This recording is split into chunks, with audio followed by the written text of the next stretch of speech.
Testing 1 2. Testing 1 2. 1 2 3. Testing. Oh, don't yet. Turn the record level down. Put it like mid center. Yeah. Because otherwise it'll be really really loud. You're gonna go, Alex. Why is it so loud?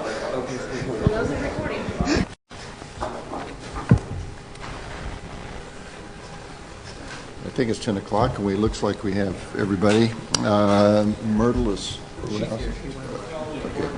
Yeah, all the important people. Well, good morning, everybody. I'd like to start the meeting for our Executive Committee for Friday, April 13th, 2018.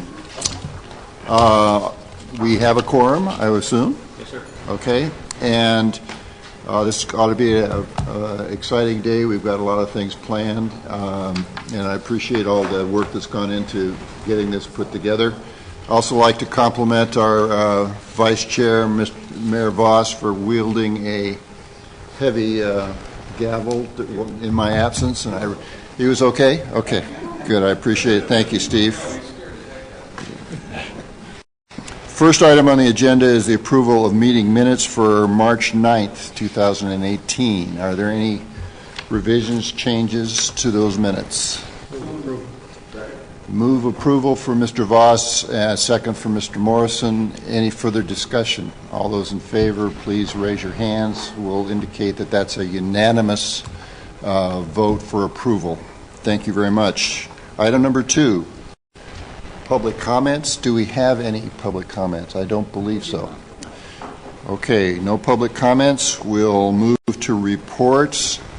Item number 3 is a review of the draft board agendas, and we'll ask Victoria to give us those agendas. Good morning.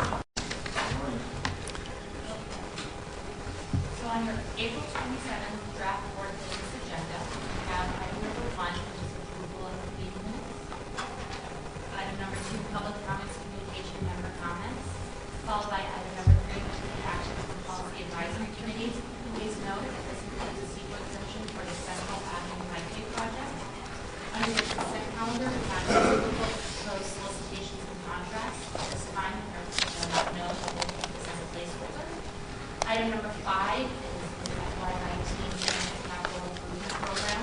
So we come down from the Transportation Committee and looking for a final approval from the board. Item number 6 is the Automated Regional Justice Information System member request. We have requests from 3 different agencies to utilize the system and meet different aspects. Item number 7 is the revised 2018 calendar of meetings of standby board of directors and policy advisory committees. For this item, now the new audit committee schedule.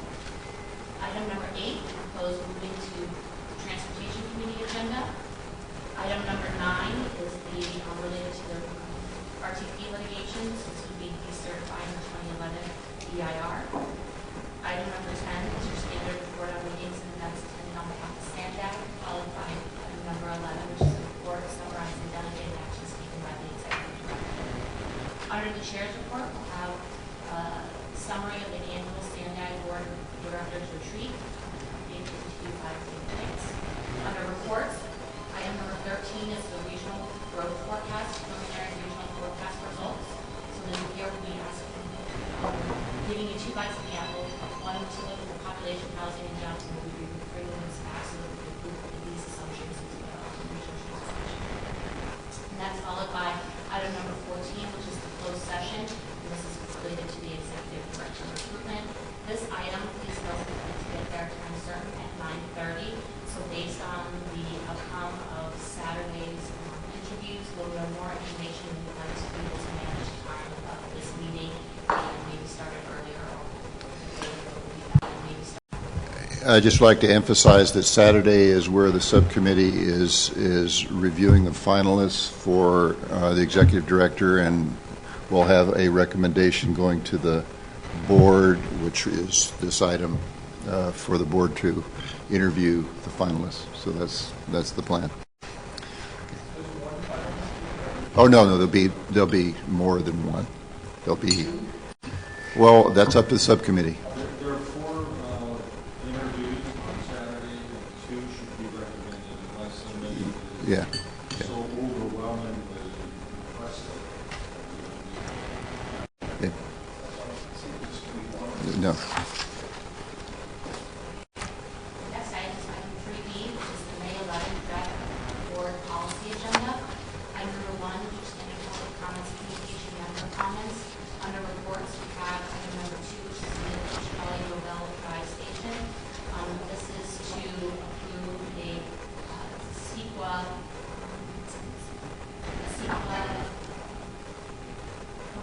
to consider an addendum to the CEQA related to the parking garage footprint.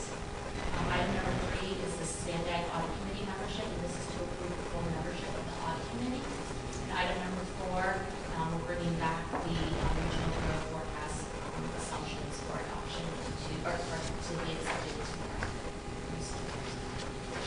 Item number 5 is the San Diego Forward 2019-2050 regional plan draft transportation scenarios. So at this point, we would be anticipating bringing this one back to discussion. Are there questions or comments regarding those proposed agendas? I do have one question. It goes back to the regular agenda for the 27th. Sorry. Back on the regular agenda for the 27th. On the approval, the decertification, remind me, that was because or is that appropriate to discuss at this point, or? Okay. Okay. I just want to be reminded that's because of the court's ruling, correct? And not because we did anything wrong. Okay. I just want to make sure that kind of statement gets into the record, because I don't want somebody to think we decertified because we did something wrong or screwed up. No. It was a condition of our settlement agreement with them, and that EIR now has been superseded by the one you adopted 4 years subsequent to that. Yeah, and that's what I was remembering, but I want to make sure that when we discuss that, it comes onto the record like that. Yes, sir. Okay, thanks. Thank you. Other comments or questions?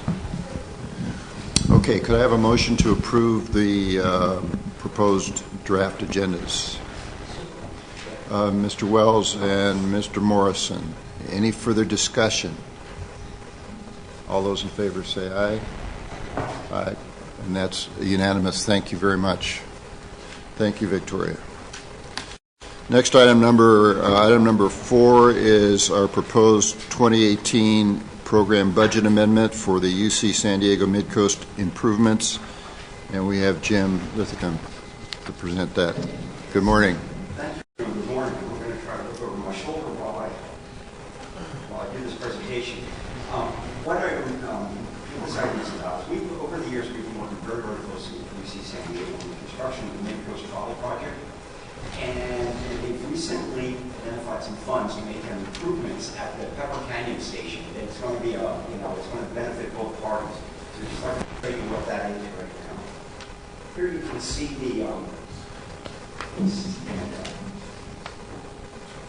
the Pepper Canyon right here at UCSD. Here's the guideway that's under construction, and here's the platform. And what the university was originally planning on doing was building a bridge to access the station to the central part of campus.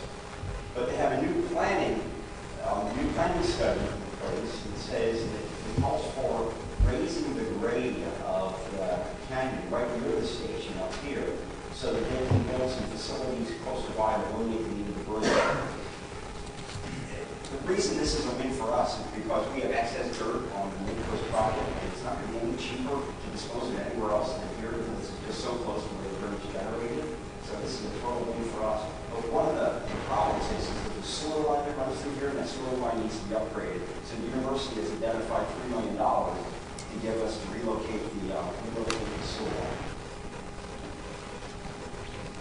In fact, here's the rendering of what it is proposed to look like. Just to orient you, this is around here was where the FFJ signing ceremony was. So this is an existing building. This is a new building. Here's an amphitheater. We're looking at this building. Here's the station and the driveway, Matthews housing, and then so what they're going to do with all this new construction is really going to improve the pedestrian access that will be available to the receives, remember what Aztec Green did to the San Diego State Station, made a real signature station? That's what these improvements will do to this station. They'll take it from sort of a back door into the trolley station, and they'll bring out the front door. You said they had $3 million in the sewer. Jim, how much is it's going to take to upgrade the sewer? $3.03 million is what they're giving us. That's the current estimate. So that all the money is for the sewer line itself, and it's their money to upgrade the sewer. Then with the benefit that we get is we have a place that's very close by to raise the grade somewhat and put some of the excess dirt that we have to get rid of.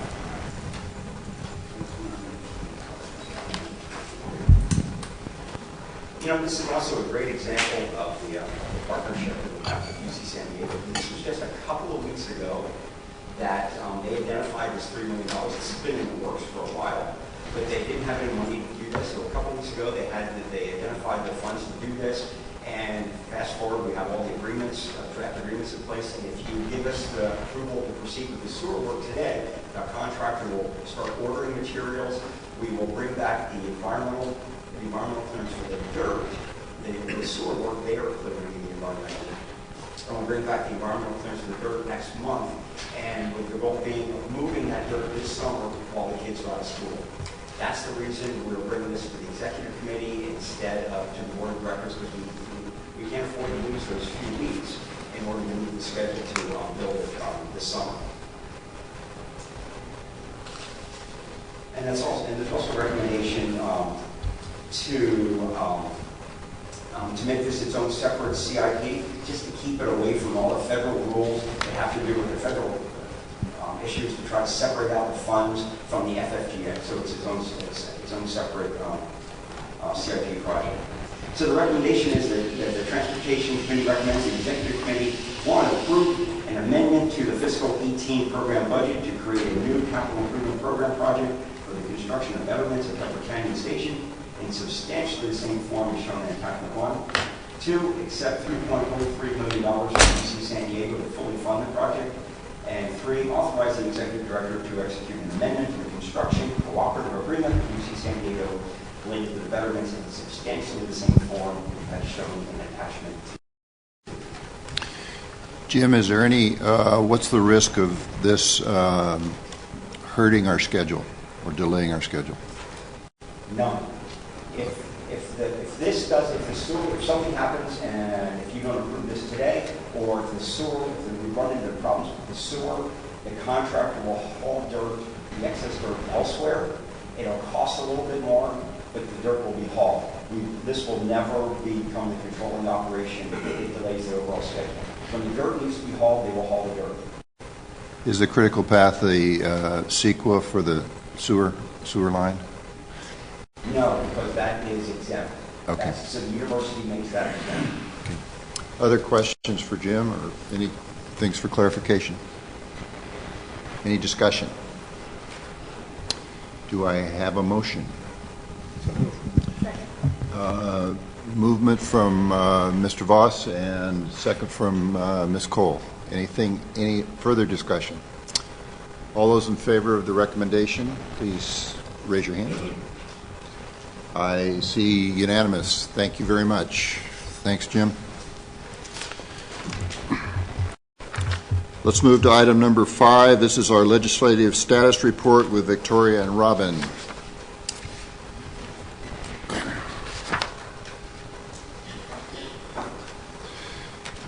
Good morning again, and good morning. So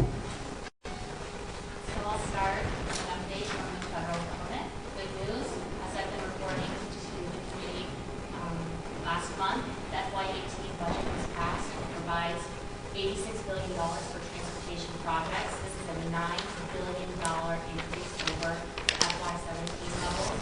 Specifically, for the highway program, the total amount is $45 billion, which is an increase of $3.5 billion specifically for highway projects. This includes $1.5 billion for the Projects of National and Regional Significance program, TIGER, which is a competitive grant program. The bill also establishes a brand new $100 million grant program for autonomous vehicle research.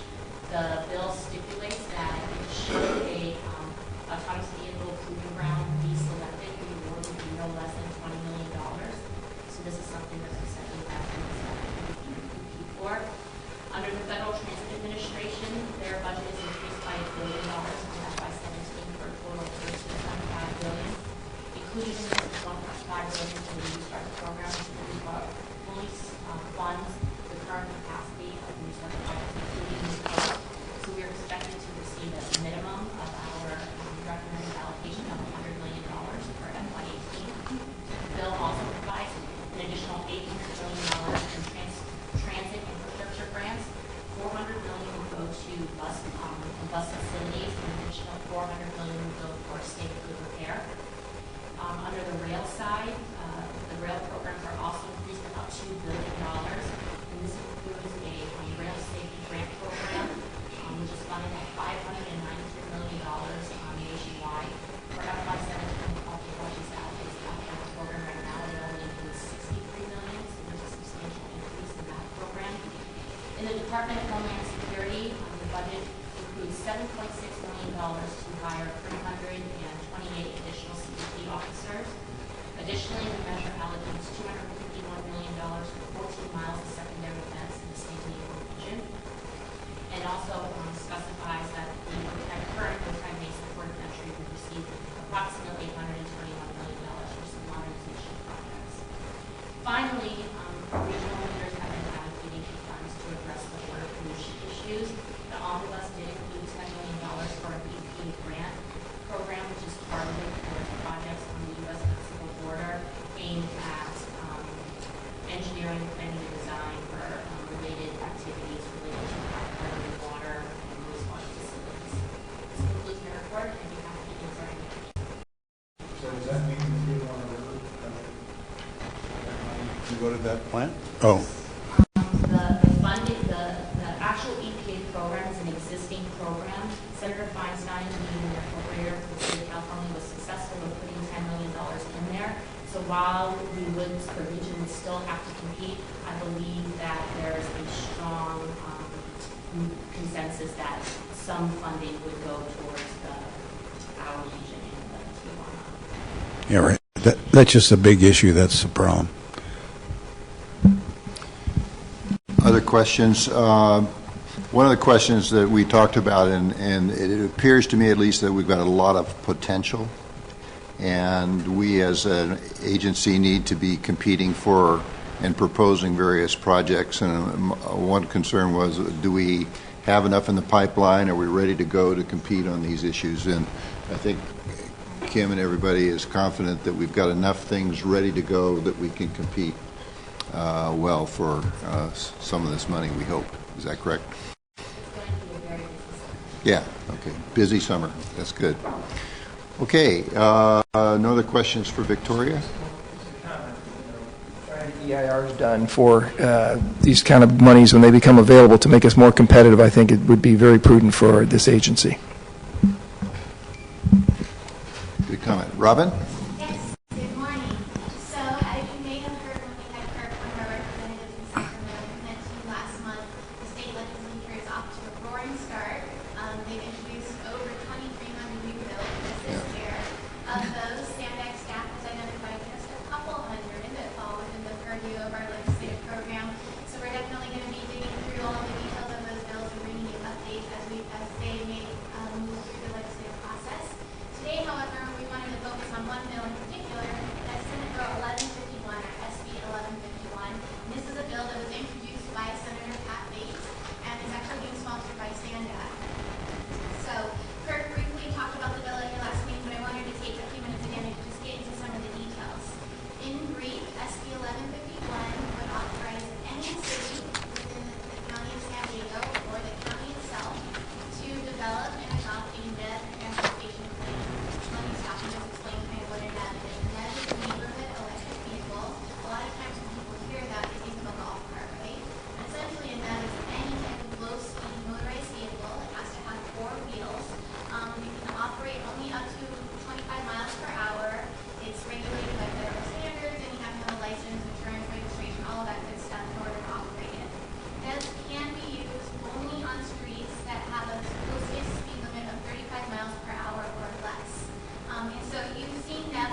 Questions for Robin? Jim? These things are not going to fall out of the sky, so how are they getting paid for? It really depends. So Fred, the example they used before, that one receives funding from the city of San Diego, the Downtown Partnership, and a lot of their funds come from the advertising that they provide on their shuttles. So these could be public or private use vehicles. I think in the city of Carlsbad that the city hopes to be able to provide some public fleets to help increase access to the coaster service. As I mentioned, the employers, they're now using them on their private campuses, but they want their employees to be able to cross from one campus. I get all that, but these things are going to need maintenance and going to need to be paid for, so that's going to be coming out of the local jurisdictions? Not necessarily. It depends on how the jurisdiction wants to use it. And I'm sorry, I refer to Mayor Salas if you'd like to speak to how you plan to use it in Chula Vista. But it really depends on what the jurisdiction has in mind. Yeah. So our neighborhoods, our master plan communities have been planned with these wide paths for the NEVs to travel along, and so we've been long awaiting this, and so has the community. So in terms of the how you pay for it, I would imagine it would be a user fee. Well, I don't know. I'm looking at the picture that says free ride. Yes. So that's So, I mean, I think it's a great idea. I'm not trying to shoot it down, but it's just, the rubber hits the road is money. So I'm just kind of curious. it's a case-by-case basis, really. As I meant, that the picture is red, and so those are free rides for anyone that wants to use the app and get a ride, but it's funded by mostly advertisements. Kim? Okay. People pay to advertise. Mayor Desmond, this isn't, San Diego is doing this on behalf of the local governments that may be interested. This is an opt-in program.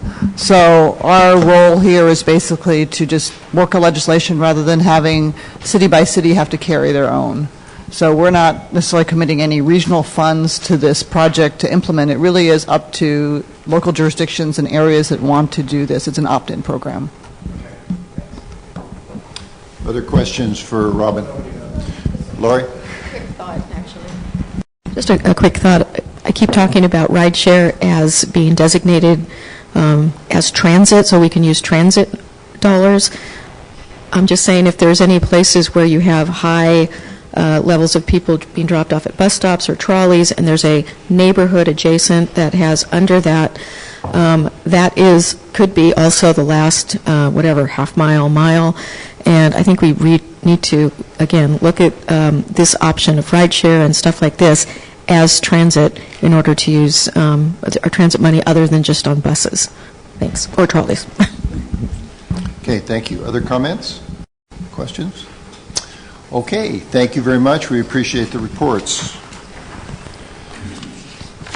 On our agenda, there's no additional public comment, I don't believe. And seeing none, we will adjourn the meeting. I would just mention that we're moving into the Regional Tribal Summit, and between 9th, we'll get started at 10 o'clock.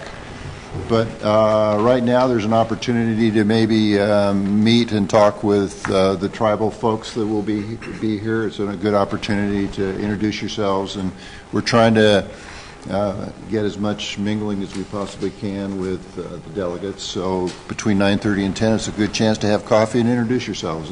And we're going to have, I think, a very good representation from all the tribes. So that's what's scheduled, and we'll get going at 10 o'clock. We have to follow the crumbs. You have to go back into the casino. Shortcut is through. There's a restroom right there. Shortcut is just to go through the restroom. No. Which one of the winners? You know what? If you pee or not.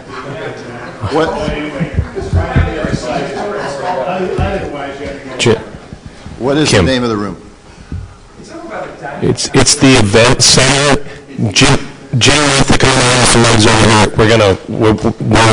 We'll escape.